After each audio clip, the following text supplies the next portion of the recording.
All units stand by for an Amber Alert broadcast. Apparently lured 5 children ages 4 to 8 inside his van. Police issued that Amber Alert around 4:15 this morning. Our top story this evening, the search for 2 abducted children. I want my babies back. My little sister was walking home. Somebody grabbed her and took off with her. Snatch my daughter. It's every parent's worst nightmare. A child is abducted. I just want my niece and nephew to be okay. The stories create shocking headlines that frighten communities across the country. At 8 o'clock, police activated the Amber Plan. But now, an innovative community-based program called the Amber Plan is giving police and sheriff departments the added edge in finding kidnapped children and apprehending their predators. Hello, I'm John Walsh. The Amber Plan is a unique partnership between law enforcement and broadcasters to issue urgent alerts in serious child abduction cases. Statistics show that the first few hours are critical for a child's safe recovery. The Amber Plan is a partnership that could make a big difference in saving children's lives in your area. It all started in 1996, after the kidnapping and brutal murder of 9-year-old Amber Hagerman of Arlington, Texas. Amber's tragic death mobilized her community to take action by creating a pioneering program that sends out special alerts over the airwaves to help find abducted children, just like it's done for severe weather emergencies. In this training tape, we're going to highlight ways to set up and execute an Amber Plan in your community. But first, watch this real-life example of how the plan works to protect our children. Arlington, Texas, November 9th, 1998. A worried father calls police. This is Stephen Bradbury at 1090 Hillwood. I want to report a missing child.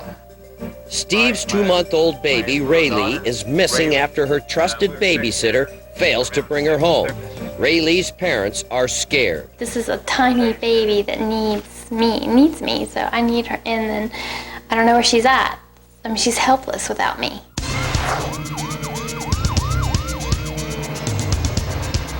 Immediately, Arlington police are dispatched to the couple's home.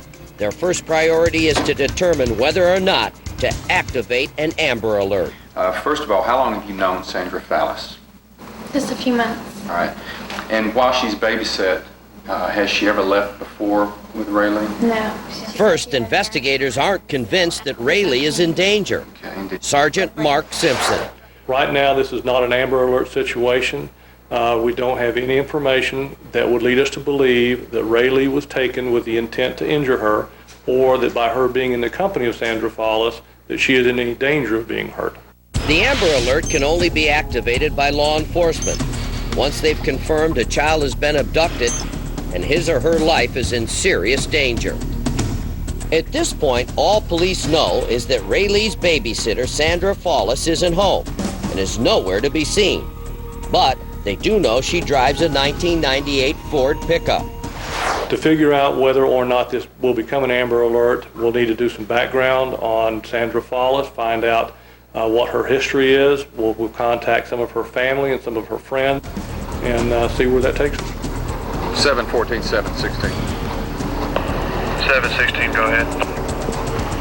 I need you to go to 201 Magnolia, identify and interview Robert Fallis. Then, in the middle of the night, 716 to 710. they learn their prime suspect has a criminal history and was known to frequent local crack houses. This new piece of information means that little Raylee could be in serious trouble. 710, 716, 10-4. Okay, based on the information now, it appears that Raylee Bradbury may very well be in danger in the company of Sandra Fallis. We're going to activate the Amber Plan and adjust our investigation accordingly. Before I can send the Amber Alert fax, we'll need to get the phone banks opened up. At Arlington Police Headquarters, the planning stage is critical. Once the alert is triggered, the department will be flooded with tips from the community. What I'm doing now is I'm sending the Amber Alert fax to the 2 radio stations that are tasked to receive it. In this fax, I've got Raylee Bradbury's description, along with what she's wearing, and because I know who the suspect is on this, I have Sandra Fallis' complete description in here. I also have her vehicle description and vehicle license plate. It's 7:30 from News Talk 820 WBAP. I'm Dan Potter. This is Within minutes, the Amber Alert arrives at WBAP, the primary EAS radio station in the Dallas-Fort Worth area. Newsroom, we have an Amber Alert. It's out of Arlington. Please call Arlington PD to confirm. Also, the alert is then broadcast over the emergency alert system, the same system used for severe weather alerts. The first thing that we have to do is, as the official emergency alert station for this part of Texas, is we have to program the EAS transmitter. This is going to go out to, well, there are roughly 45 stations in the Dallas-Fort Worth market simultaneously. And we activate for every county, all 14 counties in our listening area. We're ready to go. This is an activation of the Amber Alert system at the request of the Arlington Police Department. Arlington police say a child, a 2-month-old white female baby, has been kidnapped. The baby's name is Rayleigh Ann Bradbury. Instantly, the message is relayed to other radio and television outlets. She has blonde hair and blue eyes, 22 inches in length, 11 and a half pounds, wearing a white top and white pants. Every 15 minutes, the Amber Alert goes out to millions in the Dallas-Fort Worth area. Police believe the victim was abducted by her babysitter, Sandra Joyce Fallis, a white female, 42 years of age, 5'3", 135 pounds, with black hair, brown eyes, and driving a turquoise 1993 Ford Ranger Splash pickup truck. WFAA Channel 8 is on the air at the time of the alert. In the middle of a newscast, we break in and air the Amber Alert immediately and air it several times. If we are in regular programming, we would put together a crawl, which would run on the bottom third of the screen with the vital information of the missing child. Within 30 minutes of the alert, a motorist spots the suspect's car and uses his cell phone to call 911. 911, what is your emergency? That Amber Alert, the lady's right in front of me. ES3 949 Splash pickup with a wood bed on it. I'm on Interstate 20, fixing to cross 1382, going westbound.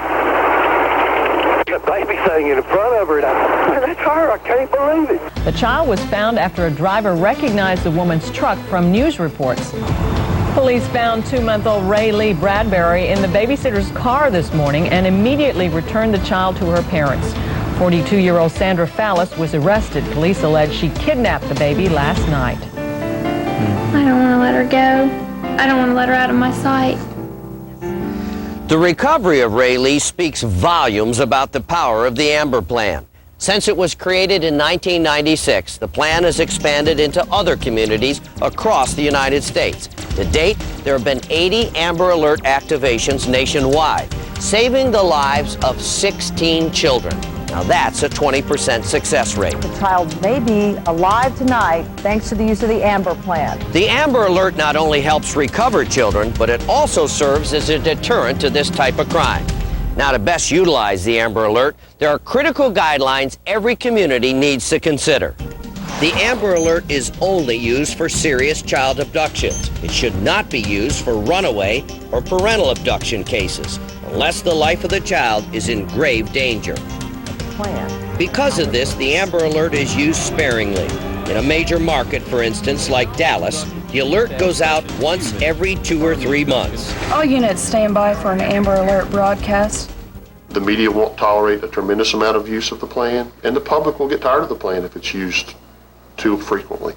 One of the beauties of the plan is that when people hear it, they know what it is, they know it's serious, and they know to be on the lookout. Inside the Amber Alert manual, you'll find examples of plans that are in place right now on the local, regional, and statewide levels. And the book includes an 11-step process to setting up and executing your own effective Amber Plan. Used properly, the Amber Plan can be a powerful tool for law enforcement and a wonderful opportunity for broadcasters to contribute to their communities. It says that we as broadcasters are concerned about the communities in which we live. It's not a matter of being competitive against one another. It's not a matter of giving up your programming authority over your radio or television station. It's doing good. It doesn't cost anything. The National Center for Missing and Exploited Children believes every community needs a rapid response when a child is abducted. In 3/4 of abduction homicides, those most serious cases in which a child is taken and murdered, the child is dead within the first 3 hours. So we don't have time to waste. We can't wait until tomorrow to get a photograph and to send that information. We need to mobilize communities at that instant when a child is reported missing. The Houston Police Department requests activation of the emergency alert system to broadcast an Amber Alert. Working together, law enforcement and broadcasters, along with the watchful eyes of the community, can help bring these children home. For Donna Norris, the Amber Plan is a plan that works, a lasting legacy for her daughter. If Amber was here today, and she would be very proud and very honored knowing that she saved some other child's life. She's going to continue saving our babies' lives that are still here today. We've got enough angels up there watching over us, no more. The Amber Plan is a very powerful program. I truly believe that if this plan was in place when my son Adam was kidnapped, it may have saved his life. So please, don't wait. Create an Amber Plan in your community today. It might save a child's life. If you'd like more information about the Amber Plan, please call the National Center for Missing and Exploited Children. Call now, before a tragedy strikes your community.